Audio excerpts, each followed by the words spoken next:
Good afternoon. I hope everybody's doing great. Excited to get started. Excited to be wearing one uniform here from here on out. Certainly pumped up to be here today and the last few days here on Oregon's campus. Exciting for me. Our staff just got done doing a campus tour, and I just continue to be impressed with the innovation on this campus. Got to see our academic center and our whole coaching staff got to spend some time over there in the Jayquist Center, see the track facility. Find out that we're the #1 sports business school in the nation. Just some of these things that just continue to impress me with where we're headed in the direction and the excitement around our program in this university is thrilling. Obviously, this past week, past month for me and our staff has been a roller coaster, a lot of fun. I wouldn't change a minute of it. It's been such a rewarding experience getting to go compete with the guys that I've coached for such a long time and finish it on a high note with winning the national championship. But with that being said, we'll go ahead and open this up for questions. All right, we're going to start with James Krupia from the Oregonian. Dan, first, congrats on Monday. A ton to go over with you in personnel, so I'm going to try and actually hit on 3 things within one position at once. Can you walk us through the process with Sean Dollars, confirm that Trey Benson may or may not do the same that you've been able to do with Sean and 7, and if you know what the status of CJ Burdell and Travis Dye is, if they're going to opt out of the draft and return, or if they've made a decision one way or another? Yeah, ultimately, I think each one of those conversations is a personal, conversation with those players, and it doesn't necessarily have to be on here. But a lot of that, again, James, is just conversation. It's being able to have a conversation. And when you're in a different part of the world, you can't have those, so when you get back here to home base and you're able to sit down, I think that's, a lot of what, there's a lot that can be accomplished when that happens. Some of these guys are still going through the process of making some of those decisions. And I don't want to necessarily put a timeline on each person's situation because each situation is different. I'll say this, I'm excited about the group of backs we have. We'll continue to be aggressive in finding guys that can enhance our program and make us better. But I think that a lot of those guys will be a part of what we're doing moving forward. Matt Preem, 247 Sports.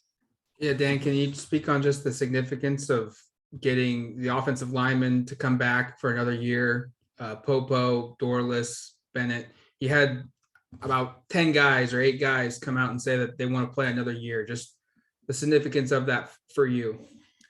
Yeah, I'm excited about this team just because, as much as for the players that we have, the caliber of men that we have on this team that are excited to compete. I think they share a vision that I share of what we can be here and what this program can become. And I think they recognize what we're putting together. It's really special. And I want the guys that want to be here. I told our players the very first time I met them, the reality is we're going to win with the players that are here, the players that are on this team right now. We're going to continue to focus on the guys that are on this team right now, building our success moving forward with those players. And then again, looking for opportunities to enhance it because there are some places that we can grow and places we can get better along the road. Eric Scopel, 247 Sports. Coach, I wanted to ask you about the quarterback position. I guess what do you look for from a quarterback? What are some attributes? Why did Bo Nix fit that? You coached against him a couple of times down at Georgia. What did you see that allowed you to feel confident in that addition? And then I assume, but just to clarify, is it an open competition through spring and fall camp for that starting job? Yeah, competition breeds excellence. Ultimately, and we're going to have competition at every position across the board, quarterback included. What I think that I know about Bo, he's an ultimate competitor. I know how hard he worked. Obviously, Coach Dillingham had personal experience getting an opportunity to coach Bo in the past. We were really clear with Bo, hey, you come in here, there's certainly an opportunity to compete. But we're really excited about the guys we have on our roster as well, and excited to see those guys come in and compete and go to work. So that for me is exciting. What am I looking for? Leadership, work ethic. They have to, you don't get to just be a quarterback on the field, right? That has to leave the field. It has to be exuded in the classroom, on campus, the way you operate day in and day out. And I think we've got a group of guys that do that. Zach Neal, Ducks Wire. Coach, obviously a crazy last month for you. I'm wondering if there was a chance either Monday night or maybe early Tuesday morning where you kind of got to take a second and mentally switch gears and focus all of your attention on just the Ducks now that the season's officially over? So like walking off the field in the tunnel, right after winning the national championship, I was on a FaceTime with a guy that can enhance our program and make us better. So yeah, absolutely. Like that moment, I was a Duck. You enjoy it.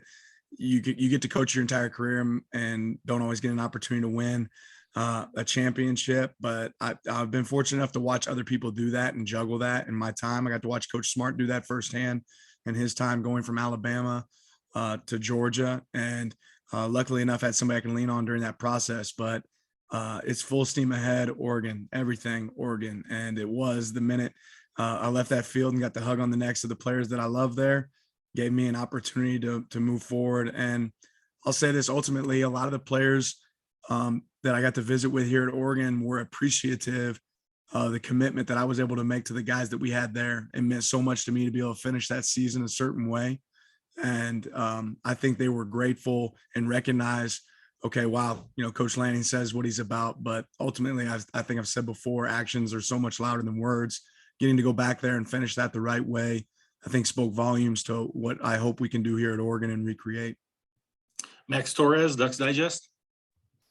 Coach, great to see you again. Obviously been a very busy month for you, not only with Georgia, but building your staff here in Eugene. You've added a lot of big names to your squad. Just kind of wanted to ask about your perspective on finding a balance on your staff between people at the NFL level, as well as some pretty distinguished college names as well. Yeah, ultimately, I think I said here before, we were looking for two things, relationships and development, and didn't want to sacrifice on either end there. I think that's really, really important as we were piecing the staff together. Fortunately here at Oregon, we have the ability to be competitive and we have the ability to go get the best of the absolute best. So whether the best be in the NFL or the best be in other college programs, that's what we targeted. And we went through, a hard search, looked really in depth at a lot of different positions. And I'm ecstatic about the group that we have put together. Some of these guys have NFL experience. Obviously, that's a big piece. Some of these guys have been at the highest level of college, and some of them haven't, but just happen to be some of the best coaches I've ever been around or seen firsthand. So, what exists in front of us here is opportunity. We got an opportunity here for this staff to be really, really, really special. And I know we got great men of character, great coaches and teachers. They're going to be around our players. And I couldn't be more thrilled about the group we put together. Jared Mack, 247 Sports. Coach, you've had some, pretty good success in convincing players to come back into the program, whether it be from withdrawing their name from the draft or withdrawing their name from the transfer portal. What is that overall message that you've been telling them? And, what about it do you think resonates so well with them and convincing them to stay in Eugene? I think every message is different and unique. Every player is a different situation. So I don't know if there's a end all be all with each message. Ultimately, I think if you build your program on honesty and you're honest with your players, they recognize that. So there's what's in the best interest of Oregon, and then there's what's in the best interest of the player. And when those things align, I think really unique, special things can happen. And I think a lot of these guys have recognized that. Dennis Dodd, CBS Sports. Unmute. Hey, Dan, congratulations again. A couple of questions. The way you guys won this year, and the way the game kind of came back a little bit to defense, was there a clawing back in general against kind of this offensive revolution nationwide? And then I've got a follow-up if I could. Say that was there a one more time? Oh, I said, was there a clawing back in general of defenses this year nationally, where they just got a little bit better against the offenses? Ultimately, Dennis, I think it's exciting how football is an ever-changing game. It continues to adapt. It's an amoeba. It doesn't stay the same. It's innovative. And that's what is exciting to me, because what was best in college football this year will be different next year. What's best for the game this year will be different next year. And the staff and the group of players that handle that the best are the group that's going to be successful at the end of the year. So we're going to do a hard, quality control analysis of where we were at Georgia. Coming here to Oregon, we're going to do that same thing to really evaluate what made us successful and realize that there's a difference and what we're playing with, who we're playing against here, what we have to do to be successful. But I think that's part of just the environment that I've grown up in as a coach. Is a lot of people say, well, the standard can change because it's so much. You can't play defense like you used to play. And ultimately, for me, I'm going to say, why not? Right? Why can we not adapt? Why can't we recreate?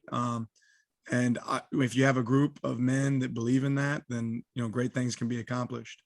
And then real quick, as a follow-up, when you were considering the job, what sense did you have just for the league, for the Pac-12, and the fact that hasn't won a championship in 8 years and hasn't been to the playoff in 6, or was it solely just an Oregon thing?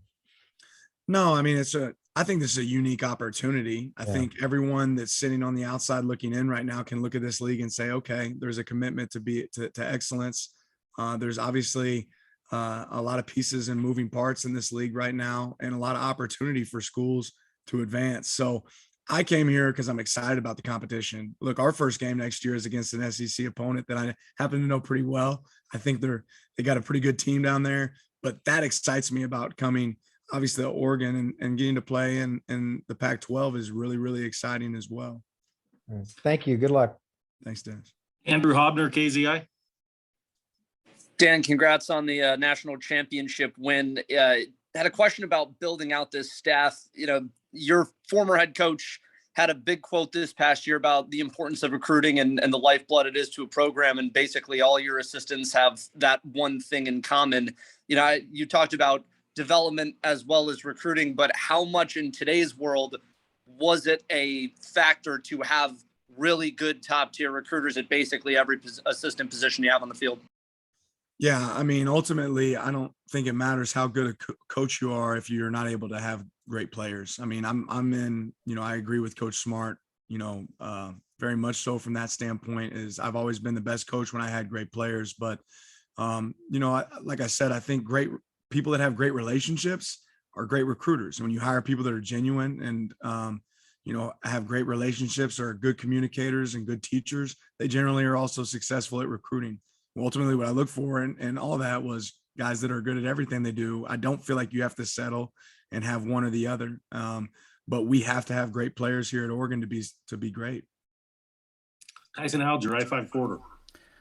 As you guys continue to build your roster for this next month, how have you guys been able to evaluate the talent you do have? Is it just watching a ton of film? Like, do you happen to come across like a binder somebody forgot that had notes on people? Like how does that process go? And is there any communication with like the former staff at all, just to know like what sort of team you got? You have a binder like that I can use? I mean, that would be awesome if you can. We'll take this offline and we can discuss that one later. No, I mean, ultimately, for me, like last night, it's still late nights and early mornings for us. We're sitting watching film of our current players. I think everyone thinks, for us right now, that we're evaluating all these players that are outside in the portal, or this high school recruit here, or this recruit there. I'm spending time last night watching film of our current players and our current guys. I want to be able to form my own opinion, because I told our team yesterday that when there's transition and when there's a new, it's an opportunity for you to be the absolute best version of yourself. I don't have to be the Dan Lanning I was at Georgia. I can be the best Dan Lanning I've ever been, right? And same thing for our players. Whatever the staff was before, and their opinion of you, that's great. But the reality is that person is not here. I'm here now. Be the best version of you. Recreate yourself. This is your chance to do that. And when change happens, I think there's new life. There's new opportunity. And again, I know this was a successful program. We're taking over a really good situation here. But I want to be able to form opinions on our players. I don't want to come in with preconceived notions about who's who and who's what. That being said, I know what's on our roster right now. I know we have some great talent at positions. If we continue to do a great job of acquiring more talent, I think we'll continue to be in the driver's seat. Ashley Adamson, Pac-12 Network.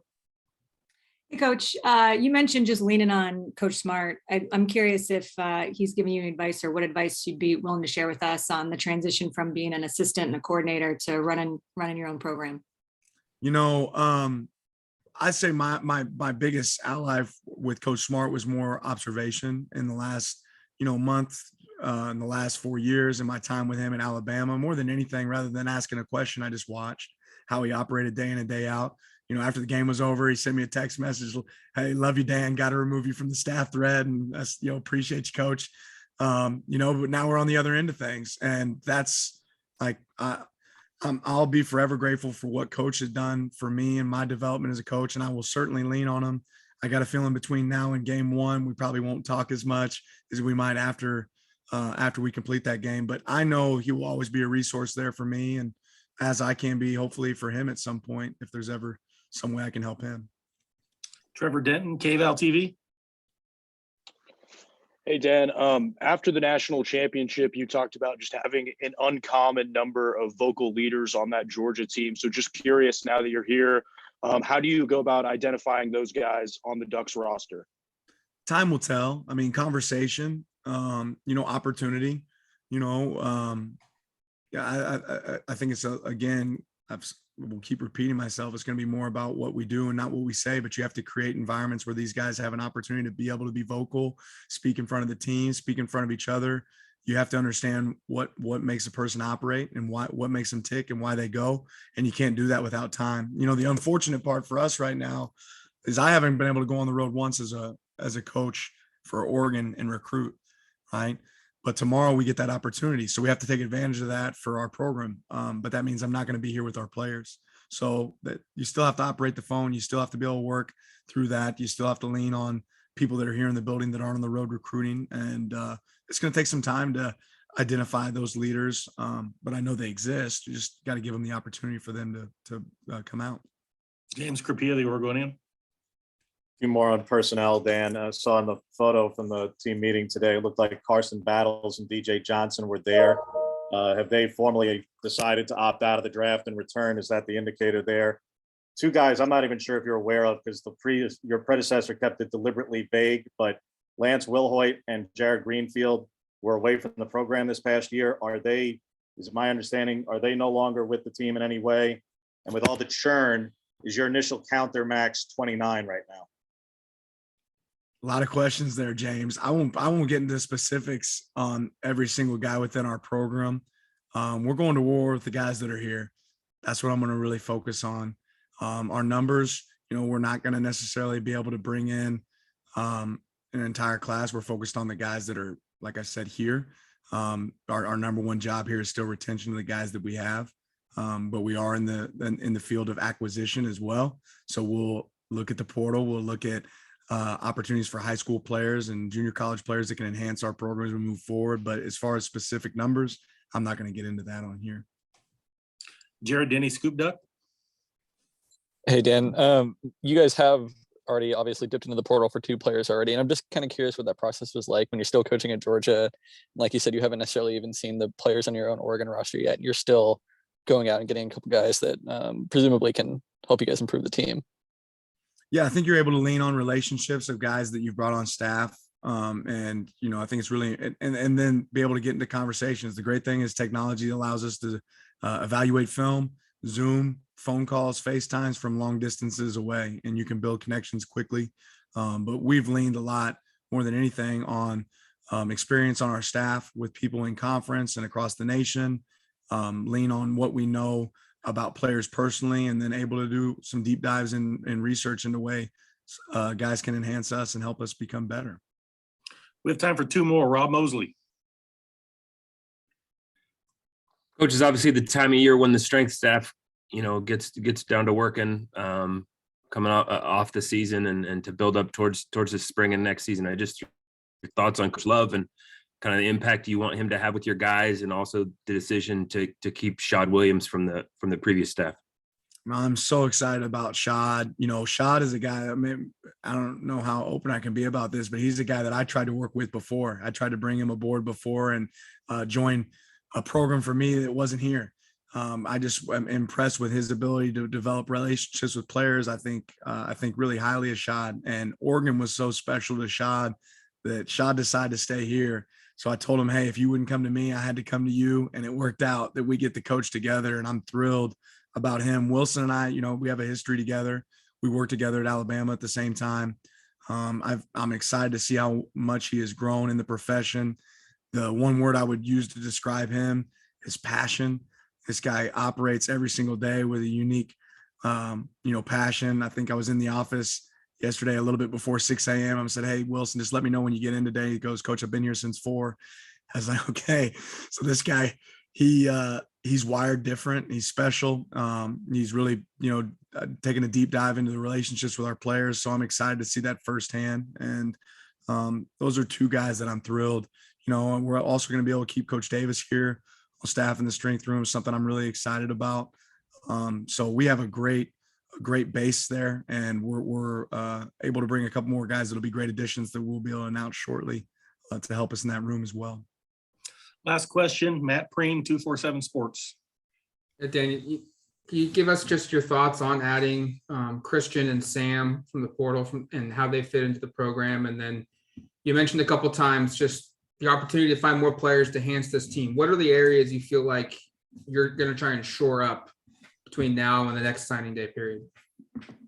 Yeah, ultimately, I think you have to look at being in a place where you're going to be able to bring guys that can make an immediate impact or create, healthy depth within your program, and there's some positions that there's specific needs. But I think that one thing that our roster has right now, it also has some position versatility. You talk about a guy like DJ that played tight end and outside linebacker this year. You talk about Powers, who played on the D line and the offensive line. I just think you can go down the board. There's several guys on our roster who have done multiple things. So I think we'll have flexibility moving forward. Talking about Sam and Christian specifically, we have guys that we brought onto our staffs that knew those guys personally. We're able to speak to the character, the work ethic, the way they operated day in and day out. I think that was an important piece as we were looking to see, would this be a great fit? I think both these guys also recognized the opportunity that sat in front of them here at Oregon. These guys grew up big fans of Oregon. So being able to be a part of what we're doing moving forward was exciting for them and obviously us. Thanks, Coach. Appreciate your time. Absolutely. Thank you, guys. Have a great one. Go Ducks.